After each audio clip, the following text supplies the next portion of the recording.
100 पावलं तुम्ही चाललात तर तुमचं वजन कमी नाही होणार. पण ही 100 पावलं तुम्ही या पद्धतीने चाललात तर तुमच्या शरीरात इतके बदल होऊ शकतात. तुमचा बेली फॅट, तुमचा पोटाचा घेर कमी होतो. तुमच्या शरीरातल्या कॅलरीज लवकर लवकर बर्न होतात. तुमच्या शरीराचा एक्स्ट्रा फॅट वितळतो. तुमचा स्टॅमिना वाढतो. काम करण्यासाठी अजून जास्त फुर्ती तुमच्या शरीरामध्ये येते आणि तुम्ही हलकं आणि फ्रेश फील करता. जर तुम्ही 100 पावलं चालून कशासाठी चालताय, वजन कमी करण्यासाठी चालताय, तर चालायची आवश्यकता नाही. पण तुम्ही ह्या स्टेप चाला. ठीक आहे, तुम्हाला 100 पावलं चालायची सवय ना, तर ते चाला. पण त्याच्यासोबत जर तुम्हाला अजून चांगला रिझल्ट पाहिजे असेल, बॉडीसाठी फ्रेश फील करायचं असेल, तर तुम्ही मी आज स्टेप दाखवते 100 पावलाच्या, त्या जर तुम्ही कंटिन्युअसली केल्या तर तुम्हाला खूपच चांगला रिझल्ट भेटणार आहे. वजन कमी करणे किंवा आपले शरीरातली फुर्ती वाढवणे या गोष्टींसाठी उथल पुथल धावणे या गोष्टींची आवश्यकता नसते. तुम्हाला तुमच्या शरीरावरती कुठे फॅट आहे तिथे तुमच्या बॉडीवरती तुम्हाला प्रेशर आणणं याची गरज असते शरीर. तर तुम्हाला व्हिडिओ लास्ट पर्यंत बघायचा आहे जेणेकरून तुम्हाला खूप चांगला फायदा याचा होणार आहे. तर चला व्हिडिओला जास्त वेळ न घालवता स्टार्ट करूया. एक छान अशी टिप्स सांगते, खूपच फायद्याची ठरणार आहे, जेणेकरून तुम्हाला भूकच लागणार नाही ही टिप्स ऐकल्यावरती. ती व्हिडिओच्या लास्टला सांगते. पहिले आपण आपल्या 100 पावलाच्या कशा स्टेप आहेत त्या बघूया. व्हिडिओ पूर्ण बघत राहा. नुसतं बघू नका, बघता बघता करा देखील प्रॅक्टिस. पहिली स्टेप करण्यासाठी आपल्याला काय करायचं आहे, इथे यायचं आणि या पोझिशन मध्ये जेव्हा आपण वरती क्लॅप करतोय, ठीक आहे, तेव्हा आपल्याला यायचं आहे ह्या पोझिशन मध्ये. 1 2 3 4. जितकं तुमच्या पायाला तुम्ही वरती खेचणार तेवढं तुमचे लंग्स स्ट्रॉंग होतात. तुमचा खालचा बेली फॅट लटकलेला आहे तो फिट होतो आणि तुमचा मांड्यांचा हिप्सचा फॅट पण कमी होतो. वरती क्लॅप केल्यामुळे तुमच्या साईडचा पूर्ण प्रेशर येतं, त्याच्यामुळे तुमच्या कमरेचा साईडचा फॅट, हाताचे दंड याला देखील खूप चांगलं प्रेशर येतं आणि मग फॅट वितळायला मदत होते. तर कंटिन्यू करूया. 4 5 6 7 8 9 10 11 12 13 14 15 16 17 18 19 20. आता हाताला पूर्ण ह्या पोझिशन मध्ये जायचं आणि अप्पर बॉडीला वरती खेचायचं. ठीक आहे, आता अप्पर बॉडी वरती खेचल्यामुळे पूर्ण साईडला हातावरती प्रेशर आलं, आपल्या ब्रेस्ट वरती देखील आलं, चेस्ट वरती पण आलं आणि हे प्रेशर आपल्याला सहन करायचं. आपले शोल्डर आपल्या कानाला टच असतील एवढा तुम्हालाही प्रयत्न करायचा आहे. आता ह्या पोझिशन मध्ये आल्याच्या नंतर पायाला पहिले ही स्टेप करायची, नंतर ही करायची. ओके, स्टार्ट करूया. 1 2 3 4 5 6 7 8 9 10 11 12 13 14 15 16 17 18 19 20. प्रत्येक राऊंड हा 100चा झाला पाहिजे, कारण की ज्या स्टेप आपण करणार आहोत ना ते 100 पाऊल म्हणजे 100 पाऊल चालण्याच्या पेक्षाही याच्याने आपल्याला चांगला रिझल्ट पाहिजे. मग तुम्हाला हे 100 पावलं म्हणजे 100 स्टेपच करायचे आहेत. इतक्या फास्ट तुमच्या कॅलरीज बर्न होणार आहेत ना, तुम्ही पण म्हणाल किती सोपं आहे, पण माझं वजन तर कमी होत चाललेलं आहे. अरे वा, मस्त आहे. नक्कीच म्हणणार आहात. 2-3 दिवस तुम्ही कंटिन्यू करा. 4थ्या-5व्या दिवशी तुम्ही वापस येऊन कमेंट करणार. आता या 2 स्टेप मस्त झालेल्या आहेत, खूप हलकं पण वाटतंय. तिसरी स्टेप करायची आहे, स्लो करायची आहे. तुम्ही आणि ह्या प्रॅक्टिस 100 पावलं आहेत. आता कधी करायचे, 100 स्टेप आहेत, जेवण झाल्यावरती पण करू शकता. तुमच्याकडे जसा वेळ आहे तसे तुम्ही या प्रॅक्टिस करू शकता. काहीही बंधन नाही, कधीही करा. नेक्स्ट 1 2 3 4. घाई नाही करायची बघा आपल्याला ना. आपण काय करतो जास्त 1 2 नाही.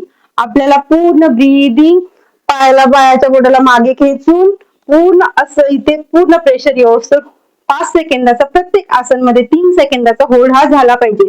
ब्रीदिंग आणि मग ब्रीद आउट या गोष्टीवरती फोकस. 4 5 6 7 8 9 10 11 12 13 14 15 16 17 18 19 20. मस्त स्टेप झालेली आहे. याच्यासोबत आपल्याला करायची आहे याच पोझिशन मध्ये पाय हात वरती नेले, कंबर लूज करून हाताला वरती खेचायचं आणि इथे या पोझिशन मध्ये जायचं. 1 2 3 4 5 6 7 8 9 10. दुसऱ्या पायावरती जाऊन सेम पोझिशन करायची आहे.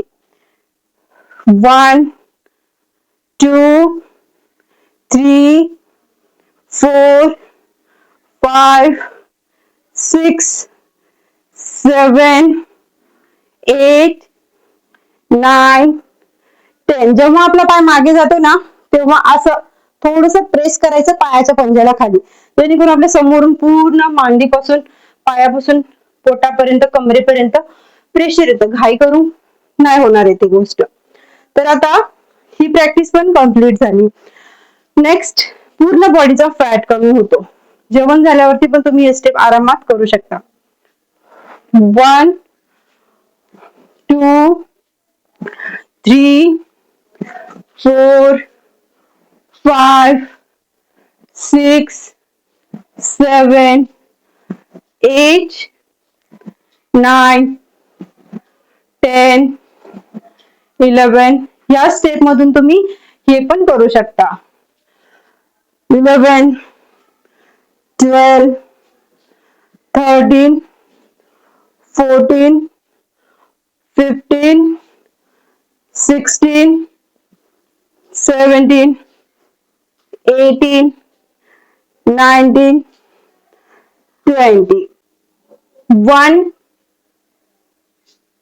2 3 4 5 6 7 8 9 10.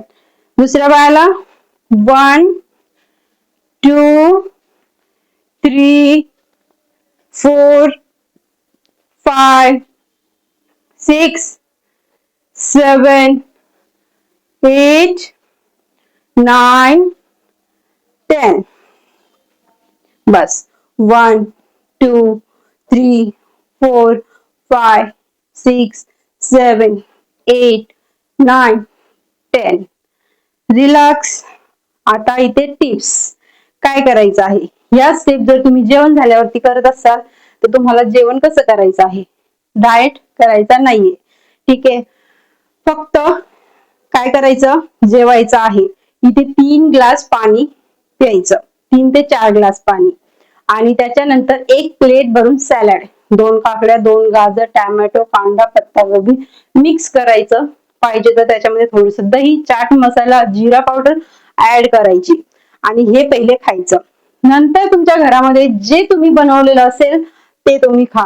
तुम्ही जर 4 चपात्या खात असाल ना, या पाणी आणि सॅलड जर खाल्लेलं असेल ना, तुम्ही कितीही जबरदस्तीने आतमध्ये ढुसलात ना तरी पण तुमच्या शरीरात 4 चपात्या जाणारच नाहीत. त्या जातील फक्त 1 किंवा 1.5. ऑलरेडी आपलं शरीर आहे ना, पोट आहे पाण्याने आणि सॅलडनी अर्ध्याच्या वरती भरलेलं आहे. तर फायदा भेटेल ना. खायचं पण आहे मनासारखं आणि सोडायचं पण नाही काही. फक्त ही टिप्स करा. पाणी आणि सॅलड या 2 गोष्टी जेवणाच्या अगोदर भरपेट खा, म्हणजे पुढच्या ज्या तुम्हाला कार्ब्स तुमच्या शरीरात जाणार आहेत ते कमी जातील. ऑलरेडी तुमच्या शरीरातला फॅट वितळणारच आहे. ह्या गोष्टी केल्यावरती कॅलरीज बर्न होणारच आहेत. तर तुम्ही ह्या पण टिप्स फॉलो करणार आहात आणि ह्या प्रॅक्टिस पण करणार आहात आणि चांगली झोप पण घेणार आहात. दिवसातनं 3 लिटर पाणी पण पिणार आहात आणि बाहेरचं जंक फूड खाणार पण नाही किंवा कमी खाणार आहात. तर नक्कीच करून बघा. व्हिडिओ आवडला असेल तर लाईक करा, शेअर करायला अजिबातच विसरू नका. खूप कामाचं आहे, कारण की ज्यांना उथल पुथल अजिबातच होत नाही ना त्यांच्यासाठी तो परफेक्ट आहे आणि ज्यांना होत असेल ना त्यांच्यासाठी पण परफेक्ट आहे. मी एवढं प्रॅक्टिस करते रोज तरी पण एवढा घाम निघालाय बघा या प्रॅक्टिस करून. तर व्हिडिओ खूप कामाचा आहे. शेअर करा, लाईक करू शकता आणि सबस्क्राईब करा चॅनल पहिल्यांदा आला असेल तर. भेटूया परत छानशा व्हिडिओ मध्ये. तोपर्यंत बाय बाय अँड धन्यवाद.